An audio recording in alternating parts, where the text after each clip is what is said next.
സിനിമയ്ക്ക് മാത്രമല്ല, നാടക അരങ്ങിനും റഷീദ് എന്ന നടനെ പരിചയമുണ്ട്.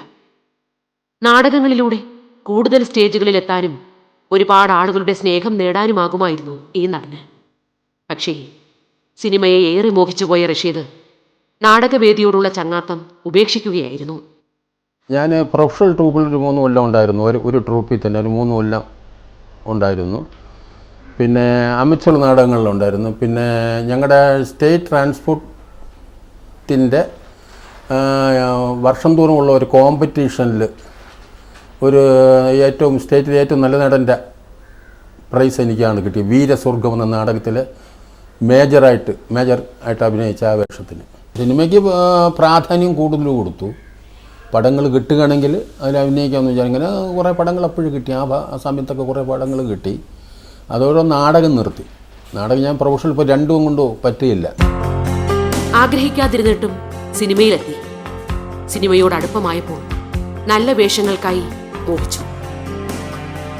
പല സിനിമകളിലും മുൻപ് അവതരിപ്പിച്ച കഥാപാത്രങ്ങളുടെ ഓർമ്മയുണർത്തുന്ന വേഷങ്ങളായിരുന്നു റഷീദിന്. കഴിവുണ്ടായിട്ടും ഈ അഭിനേതാവിന്റെ കരിയർ ഗ്രാഫിൽ ഉയർച്ച ഉണ്ടായതേയില്ല. ഇവിടെ ഒരു നല്ല നടന്റെ സിനിമാ കാലം വളരെ കുറച്ച് സിനിമകളുമായി ദൗർഭാഗ്യങ്ങളുടേത് മാത്രമാകുന്നു. പല വേഷങ്ങളും ഞാൻ ചെയ്യാൻ പോകുമ്പോഴേക്ക് നല്ല വേഷമാണ്, അതാണ് ഇതാണെന്ന് പറഞ്ഞ് അവരെ നമ്മൾ വിളിക്കുന്നതുകൊണ്ട് നമുക്ക് വേഷം ചെയ്യുന്ന ആ അവസരത്താണ് അറിയുന്നത് ഇത് ചിലപ്പം ഗൂണ്ടായാണ്, ഇത് ചിലപ്പം അങ്ങനെ കുറേ പടങ്ങളിൽ കുറേ ബുദ്ധിമുട്ടുണ്ട്. പിന്നെ അതിനെ ഞാൻ എതിർക്കാനൊന്നും പോയില്ല. എന്തായാലും നമ്മളൊന്ന് സൂക്ഷിക്കുക എന്നുള്ളവരില്ല. അങ്ങനെ കുറേ ഇത് ചെയ്യാൻ പറ്റാത്ത ചില പടങ്ങളിൽ ഞാൻ ചെയ്തു. അല്ല, സിനിമ വരാത്തെന്ന് വിളിച്ചാലേ പോകാൻ ഒക്കത്തുള്ളൂ. ഞാൻ അങ്ങോട്ടും ഇതുവരെ ചോദിച്ചിട്ടില്ല. അപ്പം ഇനിയും ചോദിക്കണമെന്നൊക്കെ ഉണ്ട്. പ്രയത്നം കുറവുണ്ട്. കാരണം ജോലിയുള്ള സമയത്ത് ജോലിയെ ഞാൻ വളരെ കൂടുതൽ ശ്രദ്ധിച്ചു. ആരെയും വിളിക്കാറില്ല, ഒരു വേഷം ചോദിക്കാറില്ല. അങ്ങനെയൊക്കെ ചില എൻ്റെ ഭാഗത്തും കുറേ വീഴ്ചകളുണ്ടായിരുന്നു. ഈ വീട്ടിൽ റഷീദിന്റെ ജീവിതം ഭാഗ്യങ്ങളുടേതാണ്. ഭാര്യയും മക്കളും മരുമക്കളും പേരക്കുട്ടികളുമൊക്കെയായി സന്തോഷം പൂത്തിരി കത്തിക്കുന്നുണ്ട് ഇവിടെ. സ്നേഹത്തിന്റെ കൊടുക്കൽ വാങ്ങലുകൾക്കിടയിൽ ഗൃഹനാഥൻ എപ്പോഴും ആഹ്ലാദവാനാണ്. ഇതെൻ്റെ വൈഫ് സുലേഖ, 2 മക്കൾ. മൂത്ത ആള് ഏഷ്യൻ പെയിൻസിൽ വർക്ക് ചെയ്യുന്നു.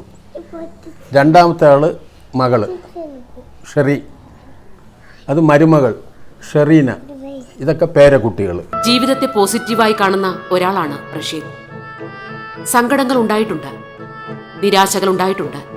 പക്ഷേ എല്ലാറ്റിനെയും കടന്ന് മുന്നോട്ടു പോകാനാണ് ഇദ്ദേഹം ആഗ്രഹിക്കുന്നത്. ഇന്നലകളിൽ കിട്ടാതെ പോയത് ഇനിയുള്ള കാലത്ത് കിട്ടുമെന്ന് വിശ്വസിക്കുകയാണ് ഈ കലാകാരൻ. ഏത് വേഷം കിട്ടിയാലും ഞാൻ ചെയ്യും ഉള്ള ഒരു ധൈര്യം എനിക്കുണ്ട്. വില്ലൻ വേഷമായാലും ക്യാരക്ടർ വേഷമായാലും അതിനോടൊപ്പം എനിക്ക് യോജിക്കുന്ന വേഷങ്ങൾ കിട്ടിയാൽ ഞാൻ ചെയ്യും. ഇപ്പം റിട്ടയർമെൻറ്റിന് ശേഷം രാവിലെ കുറേ എക്സസൈസൊക്കെ ചെയ്യും. അത് കഴിഞ്ഞ് വന്ന് കുളിയൊക്കെ കഴിഞ്ഞിട്ട് നേരെ ഞാൻ ഓഫീസിൽ പോകും. ഓഫീസിൽ പോകുമെന്ന് പറഞ്ഞാൽ ഞങ്ങളുടെ പെൻഷൻ യൂണിയൻ്റെ ഓഫീസുണ്ട്. പിന്നെ അവരുമായിട്ടൊക്കെ വലിയ ബന്ധമുണ്ട്. അവിടെ കുറേ സുഹൃത്തുക്കളൊക്കെ കാണും. അവർക്ക് സംശയങ്ങളുണ്ടെങ്കിൽ പറഞ്ഞു കൊടുക്കും. എനിക്ക് സംശയമുണ്ടെങ്കിൽ അവർ പറഞ്ഞു തരും. അങ്ങനെ പോകും. പിന്നെ ഉച്ചയോടെ ഭക്ഷണത്തിന് വരും. ഭക്ഷണം കഴിഞ്ഞാൽ പിന്നെ ഒരു 6 മണിക്ക് ശേഷം വീണ്ടും പോകും. അവിടെ ഞങ്ങളെ കുറേ സുഹൃത്തുക്കളൊക്കെ ഞങ്ങളെ കണ്ട് നിന്നിട്ട് ഒരു 7-7:30 വീട്ടിലേക്ക് വരും.